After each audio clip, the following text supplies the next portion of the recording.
बिस्मिल्लाहिर्रहमानिर्रहीम। अस्सलामु अलैकुम वरहमतुल्लाहि वबरकातुहू।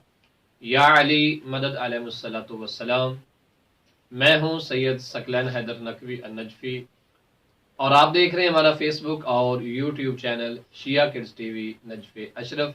हम अपने इन प्यारे प्यारे बच्चों को बता रहे थे फ़िक़ही अहकाम, फ़िक़ही दौरा करवा रहे थे ताकि हमारे बच्चे फ़िक़ह जाफ़रिया से आगाही हासिल कर सकें और बालिग होने से पहले ज़रूरी मसाइल की तरफ ये तवज्जो कर सकें।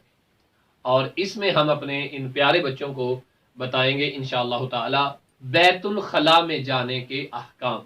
शरीयत ने बैतुल खला में जाने के मुताल्लिक़ क्या अहकामात जो हैं वो इरशाद फरमाए हैं और कौन सी तालीमात हमें दी हैं कि जब आपने बैतुल खला में जाना है। बैतुल खला यानी वाशरूम में जाना है, जहाँ इंसान पेशाब पखाना कि जब उसे हाजत होती है वहाँ जाता है, वहाँ पाकीज़गी हासिल करता है।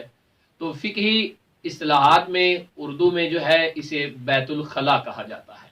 खूब, तो हम अपने बच्चों को बताएंगे इंशाअल्लाह ताला कि इन्होंने जब बैतुल खला में दाखिल होना है तो कैसे होना है, बैतुल खला से तहरत हासिल करने के बाद, पाकीज़गी हासिल करने के बाद जब बाहर निकलना है तो कैसे निकलना है। आप तमाम लोगों से मुल्तमिस हैं बैतुल खला के जो अहकाम हैं, जो ये तालीमात हैं, ये ख़ुद भी सीखें और अपने बच्चों को ज़रूर सिखाएं।